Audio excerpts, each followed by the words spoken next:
Të nderuar pjesëmarrës, është kënaqësi t'ju uroj mirëseardhje në misinë e drejtësisë në këtë konferencë të nivelit të lartë, kushtuar një postula themelore të demokracisë evropiane, të drejtës për liri dhe siguri personale. Kjo e drejtë e gdhëndur në nenin 5 të Konventës Evropiane për Drejtat e Njerëzit, prek drejt për drejt jetën, dinjitetin dhe besimin e qytetarëve tek shteti dhe drejtësia. Ajo është matësi real i raportit mes pushtetit dhe individit. Për fat keq, Shqipëria vazhdon të mbajë një nga përqindjet më të larta të paraburgimit në Europë. Aktualisht, rreth 58% e persona në institucionet penitenciare në vend janë të paraburgosur. Dhe kozjata mesatare qëndrimit të tyre në paraburgim llogaritet në 253 ditë krahasuar me 155 në vendet evropiane, apo 63% më e lartë. Pra, mbi gjysma e personave që ndodhen në burgjet tona janë ende pa një vendim të formës prerë. Për më tepër, për një kohë shumë herë më të gjatë sa jo e zbatueshme në vendet e Bashkimit Evropian. Ndërkohë, po në Bashkimin Evropian, mesatarisht vetëm një në çdo 5 persona në sistemin penitenciar është i paraburgosur.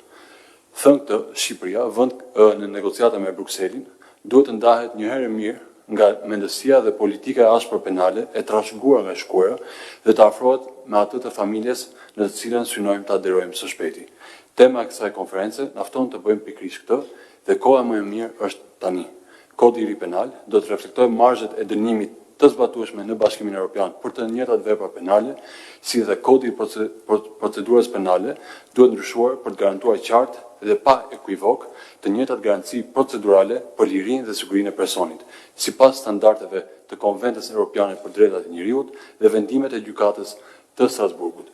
Bashkëpunimi ynë me Këshillin e Europës dhe partnerët ndërkombëtar është thelbësor në këtë rrugë.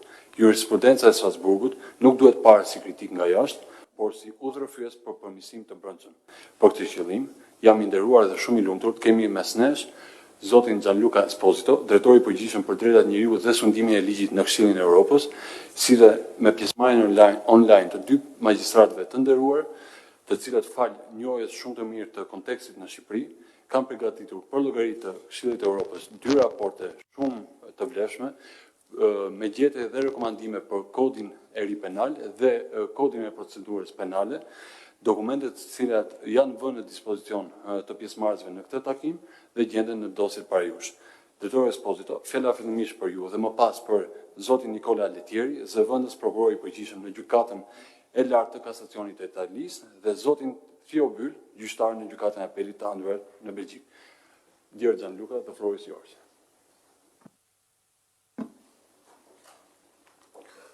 Dear Minister, thank you very much for giving me the Minister, floor. faleminderit shumë që më dha fjalën. Të dashur pjesëmarrësh, ladies and përgjithësi, gentlemen, zonja dhe here zotrinj. and online, Është kënaqësi që ju let kemi me say këtu dhe on behalf of online. my colleague and myself how happy we are to be here in Tirana for në this Tiranë event. për këtë aktivitet. Nuk është hera e parë që unë vi në Shqipëri dhe është gjithmonë kënaqësi të rikthehem. Më duhet të them që në fakt sa herë vi në Shqipëri ndihem si në shtëpi për shumë arsye dhe njëra prej tyre është se unë gjithmonë e gjej ambientin në Shqipëri një ambient si ai në shtëpinë time në jug të Europës, në Napoli, nga ku unë vi dhe për këtë arsye në Shqipëri ndihem si në shtëpinë time sa herë vi këtu. I want to start first of all Dëshiroj që të filloj fjalën time së pari duke falendëruar ministrin për organizimin e kësaj tryeze të rrumbullakët për një çështje kaq të rëndësishme. Do të më falni, i nderuar ministër dhe pjesëmarrës, në rast se do të jem shumë legalist në këtë prezantim timin, që mund të kenë pra gjëra që mund të kenë konsiderata dhe politike, po unë duke qenë jurist do të fokusohem te këto çështje.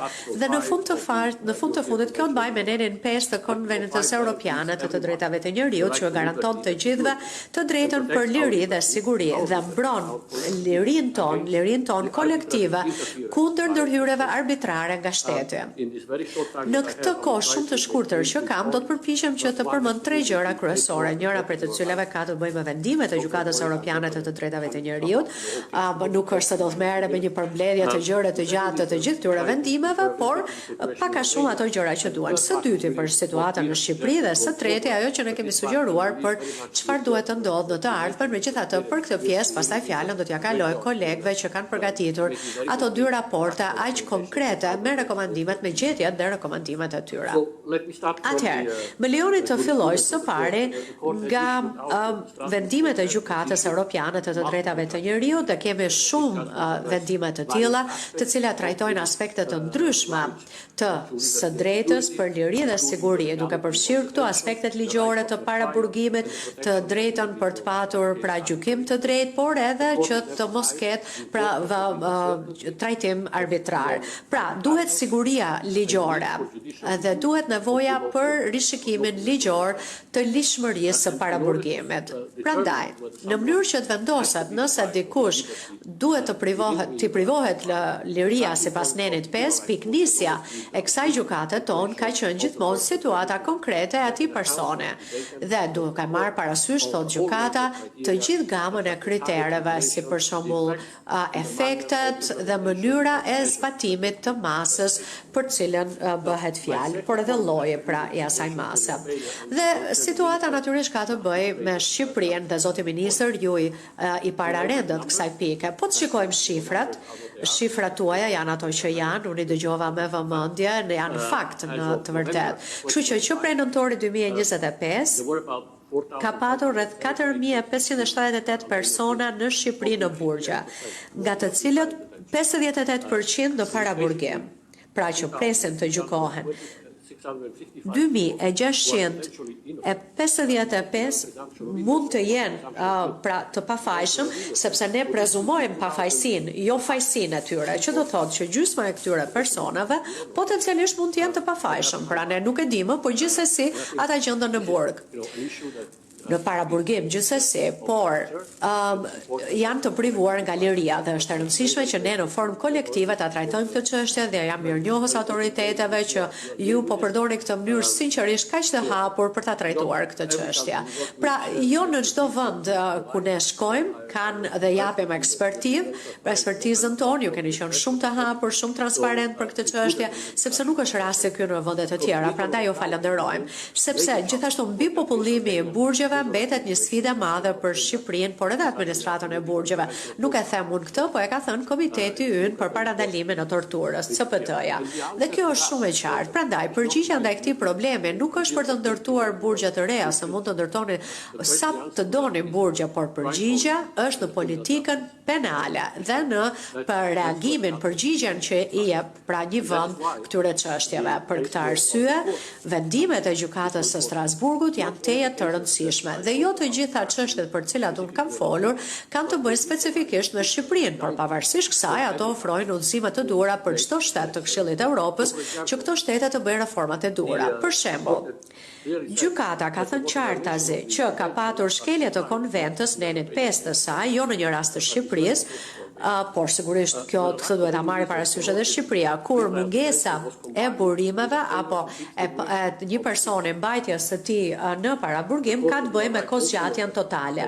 Pra, autoritetet vendore duhet të marrin në konsiderat edhe masa më pak intruzive në varësi të rrethanave specifike të çështjes në fjalë. Paraburgimi mund të justifikohet në një rast vetëm në rast se ka tregues të një kërkesë të përgjithshme të interesit publik, që pavarësisht prezumimit të pafajësisë, kanë të bëjnë pra merret parasysh siguria e përgjithshme apo respekti për sigurinë e përgjithshme. Pra mbizotron kjo gjë. Sigurisht kjo është e rëndësishme dhe autoritetet duhet ta marrin këtë vendim vetë në çdo rast të mundshëm që del përpara tyre, por duke marrë parasysh pikërisht këtë balancë, këtë ekuilibër. Është gjithashtu edhe përgjegjësia e autoritetit autoriteteve vendore gjyqësore që të sigurojnë që në çdo çështje paraburgimi nuk të kalon një kohë të arsyeshme. Cili është ky nocion, afatet për atë arsyeshme? Janë përpjekjet që duhet parë situata gjatë gjithë kohës, përpjekje që duhet të jetë në vijshmëri, që do të thotë që është bara autoriteteve që të thonë që është rasti që të ketë paraburgim për këto arsye, sepse natyrisht nuk mund të kthejmë barrën e provës dhe të themi pse ky person apo ai person nuk mund të jetë në paraburgim, po jo, autoritetet gjyqësore kanë barrën që të argumentojnë qartë se pse ky person duhet të mbahet në paraburgim. Dhe gjithashtu, gjykata europiane të drejtave të njerëzit ka folur edhe për sa i përket publicitetit për këto çështje, për këtyre procedurave. Pra, mund të jenë çështje publike, por jo publike gjithashtu. Pika e tretë që dëshiroj të ngre në këtë aspekt ka të bëjë me faktin se si do të ecim përpara. Unë shpjegova pra që Këshilli i Evropës po punon kushtësisht me të gjitha aktivitetet dhe vendet. Ne kemi 2 ekspertët që do të ndajnë mendimet e tyre me ju. Nga këtë vështrimim, çështja kryesore ka të bëjë me praktikën e paraburgimit në Shqipëri. Dhe cilat janë justifikimet për përdorimin e kësaj praktike pra paraburgimit. Zgjidhja mund të gjendet në përmirësimin e arsyetimit gjyqësor ose përdorimet e alternativave kundrejt paraburgimit, sepse paraburgimi nuk është vetëm alternativë që të mbrohen provat ose që personat të mos arratisen nga vendi. Pra duhen parë të gjitha alternativat e mundshme në varësi të çështjes në fjalë. Për shembull, sigurimi i rregullave të her pas hershme. Për shembull, ju mund të vendosni që paraburgimi justifikohet në ditën e parë, të dytë, të tretë, po jo në ditën e 90. Për shembull, në atë datë do të thoshim që nuk ishte e justifikueshme, nëse këto do të jenë rregullat që ju do të bëni. Kështu që kjo do të jetë pjesë e punës rishikuese që ne do të bëjmë së bashku me ju dhe dëshiroj t'ju falenderoj ju, i nderuar ministër, por edhe gjithë personelin tuaj për të gjithë bashkëpunimin aktiv që ne kemi dhe jam i sigurt që kjo do të sjellë reforma shumë të rëndësishme për Shqipërinë dhe mënyrën më të mirë për të ecur përpara. Kështu që me lejen tuaj ministër, tashmë ndoshta mund të kërkoj njërin nga ekspertët, të cilin e kemi online, të cilin e kemi edhe zëvendës prokuror të përgjithshëm në Itali. Atëherë zoti Litieri të kërkojmë fjalën dhe më pas kemi edhe zotin Teo. Pra, Nikola, fjala për ju. Thank you. Njërit, falemderit. Minister, Zoti Minister dhe Gianluca, let me to thank for. Më lejoni t'ju falenderoj për këtë ftesë. Albania is very Shqipëria close to my heart. është një vend që e kam fort për zemër. Kam shpenzuar 6 muaj në Shqipëri. 25 years ago, 25 vjet më parë. a resident expert. Isha një ekspert rezident për për ringritjen e shkollës së magjistraturës, kështu që e kam fort për zemër Shqipërinë dhe shqiptarët gjithashtu, kolegët shqiptarë. General speaking, Nëse flasim përgjithsisht, me and Theo who is in connection with us and Shqipëria është natyrisht e lidhur me ne, një eksperti tjetër, Felipe, në fakt nuk pati mundësi që të vinte, por ne vum re për shembull që procedura penale shqiptare është në përputhje me detyrimet e ndërmarra në kuadër të drejtave të njerëzit në nivel evropian e ndërkombëtar me standardet, kështu që ne si ekspert u kufizuam të identifikonim disa hendeshe rregullatore. E në këtë rast rekomandimi ynë i drejtohet ligjvënësit për të parandaluar, po kështu edhe një keq interpretim të rregullave e dispozitave nga gjyqtarët. Pra, rekomandimet tona i drejtohen ligjvënësit dhe përtej specifikisht gjyqtarëve e prokurorëve lidhur me shqetësimin që ka të bëjë me krijimin e parimit interpretimin. Sa i takon metodikës, ne jemi mrekur që të shmangem, po themi një metodë që përfshin sistemi, por një metodë kemi përdorur një metodë më praktike, duke sugjeruar dispozita specifike të cilat mund të përfshihen apo mund të ndryshohen në kod. Më lejoni ta nis me kushtet bazë të masave të sigurimit apo parandaluese për ata që i dyshohet se kanë kryer një vepër penale dhe kriteret lidhur me to. Sa i takon së parës, ajo çfarë sugjerojmë se duhet përdorur me një dispozit specifike, në 28 pra e kodit penal, një formulim specifik, baza të arsyeshme për prova apo indicje në vend të formulimit aktual që është dyshimi i arsyeshëm. Marrja e një mase siguruese nuk ka nevojë që të ketë si premis që personi të jetë fajtor për te dyshimit arsyeshëm. Kjo është e nevojshme për procesin gjyqësor, për dënimin, por për masat siguruese apo parandaluese na duhet diçka që është midis dyshimit që është një pjesë e vogël apo një etiket e vogël, një emërtim i vogël dhe pastaj dyshimit për te fajtor për te dyshimit arsyeshëm. Pra në mes të këtyre na duhen indicie serioze apo baza të arsyeshme për këtë dyshim. Qoftë edhe për t'u thënë gjyqtarëve që vlerësimi apo metodologjia e vlerësimit është e njëjtë si për shpalljen apo përcaktimin e fajësisë, ashtu edhe për masat siguruese, pra që dhe një dallim. Në fakt, kriteri i dytë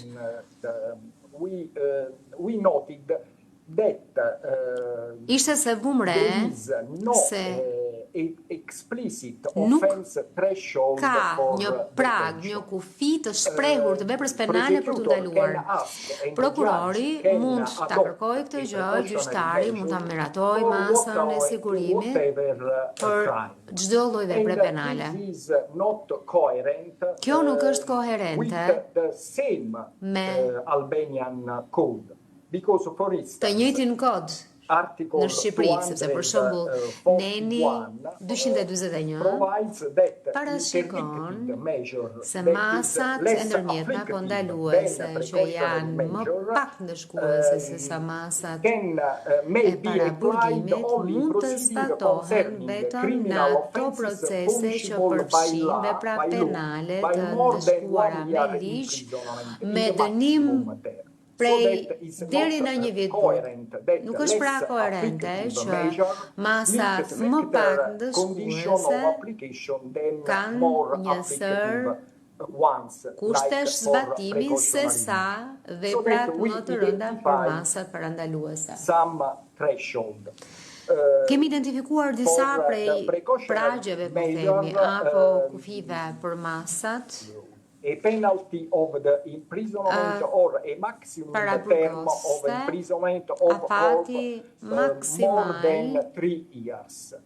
I burgimi duhet të jetë më shumë se 3 vjet. Por pre-trial detention për para burgimin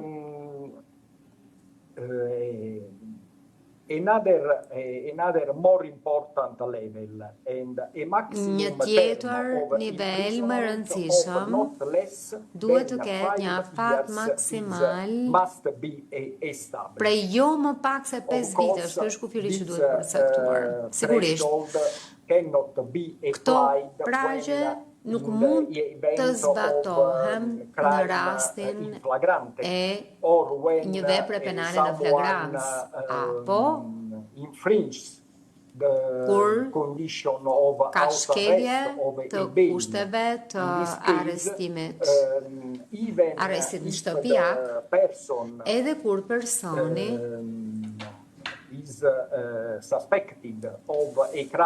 dyshohet për një vepër penale që ka një dënim prej më pak se sa 5 vite, masa e sigurimit, pra masa e ndalimit me parakurdim mund të zbatohet. Një tjetër çështje ku jemi përqendruar është edhe kriteret e arsyetimit ligjor, sepse ajo çfarë kemi dashur që të shmanget është që gjyqtari mund të miratojë një masë vetëm duke ju referuar kërkesës që vjen nga prokurori, pavarësisht një përpjekje për të parë dosjen dhe për të formuar për krijuar opinionin e tij.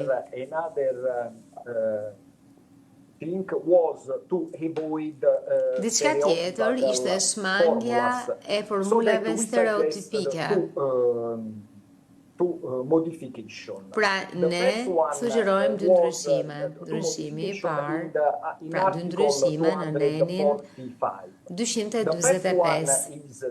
I pari është që kur kërkohet paraburgim, gjykata duhet të tregojë arsyet specifike përse e konsideron këtë ndalim të përshtatshëm ose jo, duke I përcaktuar ato në nenin 137. Çfarë nën kupton kjo?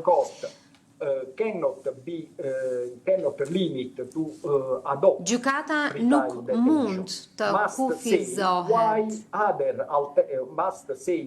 në miratimin e kësaj mase dhe duhet të thotë shprehimisht se pse masat alternative nuk janë të përshtatshme, apo nuk ka masa alternative të cilat mund të zbatohen.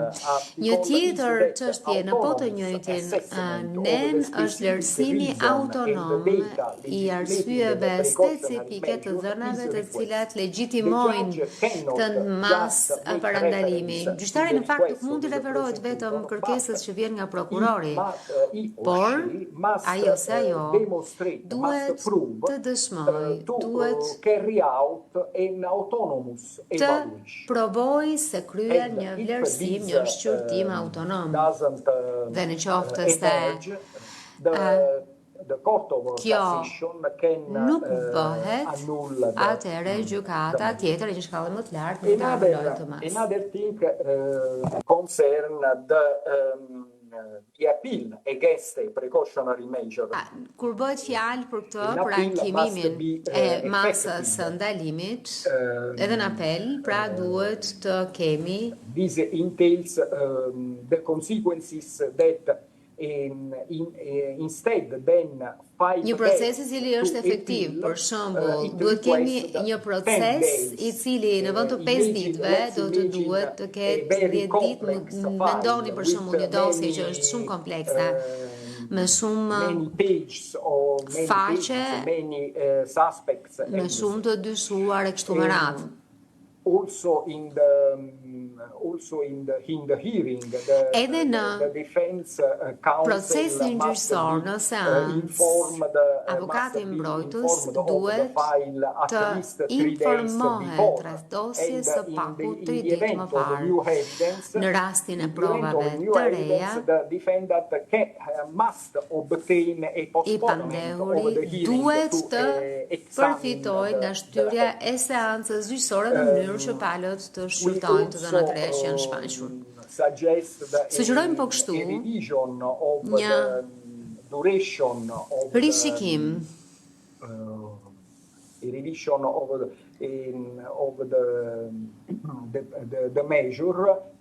një rishikim pra të afatit të rishqyrtimit të masave pra që merren për këtë gjë, sidomos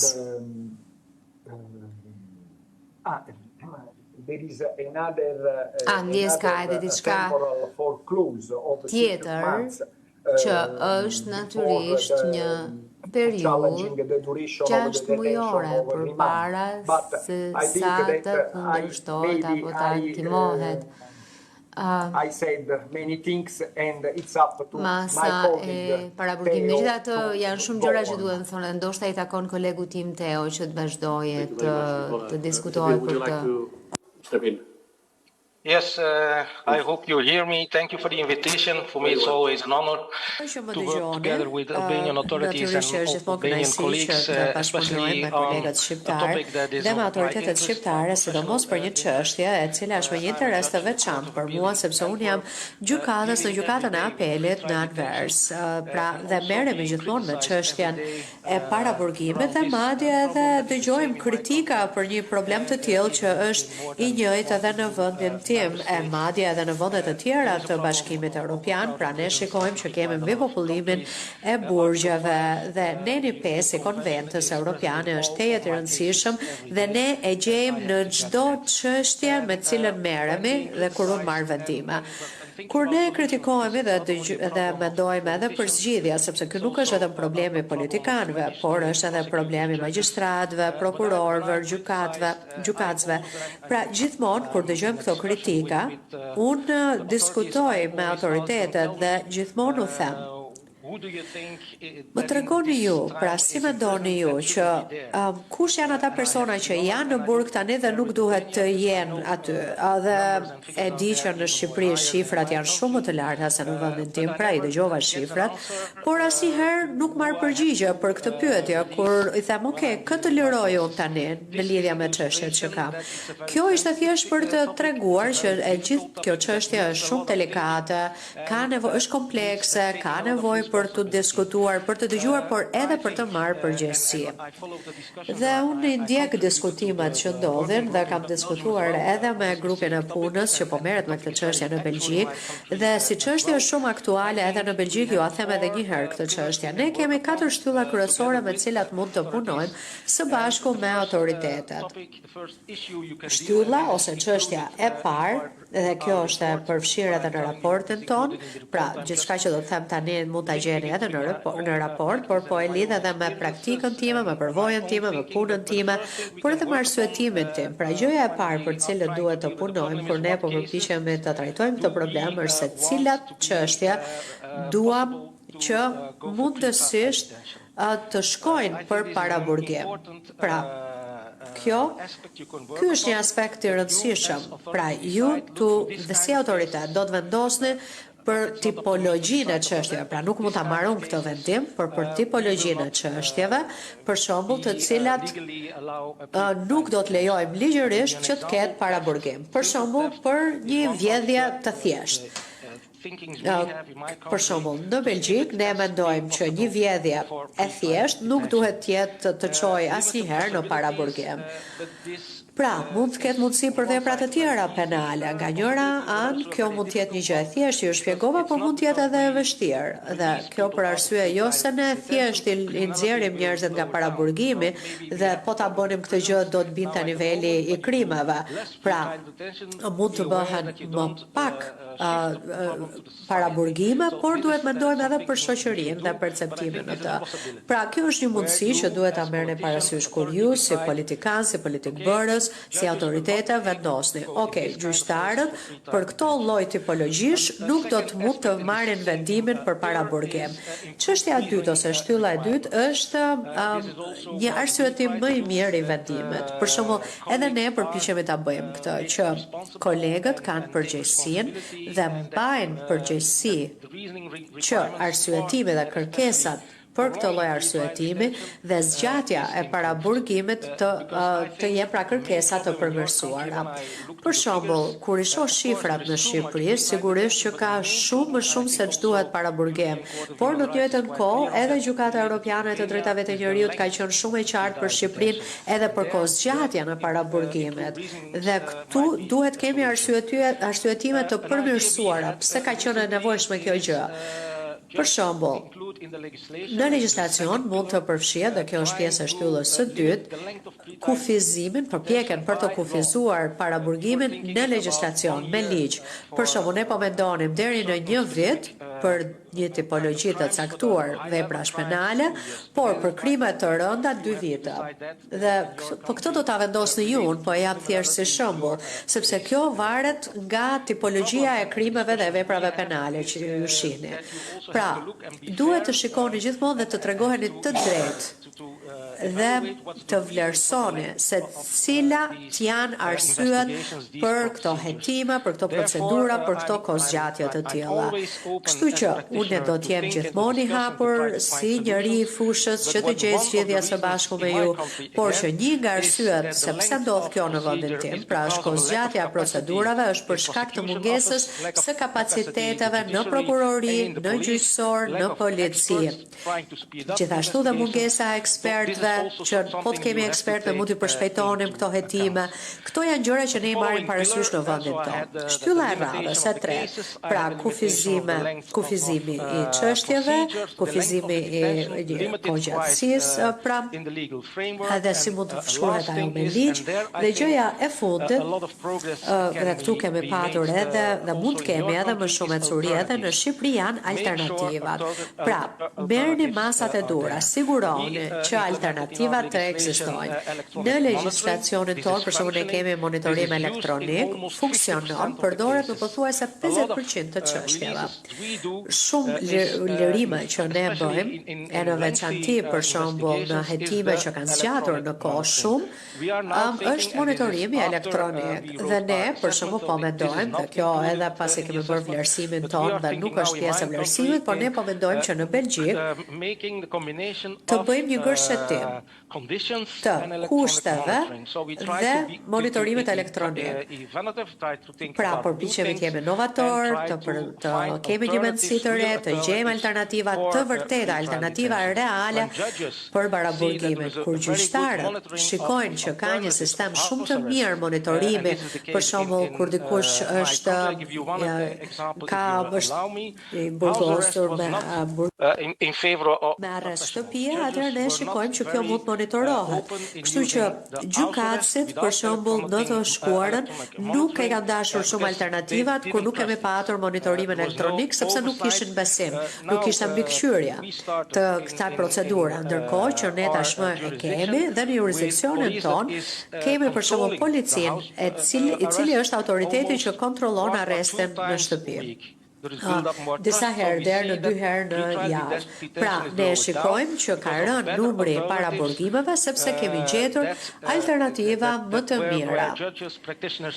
Dhe për të cilat kanë rënë dakord dhe të cilat kanë besim gjyqtarët edhe të gjithë që kanë qenë pjesë e diskutimeve. Pra, kjo është një përmbledhje shumë e shpejtë, natyrisht që raporti është më i gjatë, është edhe shumë më teknik, por mendova që ishte e rëndësishme që me ju të ndanim gjërat kryesore. Këto ishin gjërat kryesore dhe mendoj dhe jo them sinqerisht të gjë që është përgjegjësia e madhe për autoritetet dhe është përgjegjësia juaj që të merrni në dorë pra pikërisht drejtimin e kësaj çështje si persona të kësaj fushë dhe autoritetet, gjyqtarët, prokurorët, secila palë duhet marrë përgjegjësitë e veta. Vërtet është një çështje delikate, por e rëndësishme, duhet zgjidhur dhe kur shoh gjithmonë rastet dhe numrit e tyre që ne kemi pasur në Belgjik, kemi patur frymin e dur që vetëm personat që duhet janë në paraburgim, janë në paraburgim dhe ju siguroj që ata janë në paraburgim. E megjithatë kemi mbi popullim të burgjeve, pra një problem tjetër ky, por që ne vazhdojmë të diskutojmë këtë çështje kaq interesante. Faleminderit. Faleminderit shumë ministër. Shpresoj që ju dam një panoramë mjaft të gjerë, shumë ide konkrete në fakt. Ju premtova një diskutim juridik, ja ku e keni. Asnjë prej këtyre ideve nuk është shkop magjik që do të zgjidhë çdo lloj problemi, por mendoj që një kombinim i të gjitha këtyre ideve së paku mund të jetë ushqim apo një shkëndijim për të menduar për gjetur zgjidhje të cilat janë të ngolitura në realitetin shqiptar dhe kjo do të jetë puna juaj. Faleminderit zoti ministër. Faleminderit dhe ekspertëve, magjistratëve të nderuar që na ndoqën online dhe dhanë me pjesëmarrësit e pranishëm në këtë konferencë konversimin e tyre, rekomandimet e tyre. Tashmë kalojmë në panelin e dytë që ka të bëjë me diskutimet lidhur me çfarë u tha gjatë diskutimit si nga zoti Esposito edhe nga dy gjyqtarët e nderuar dhe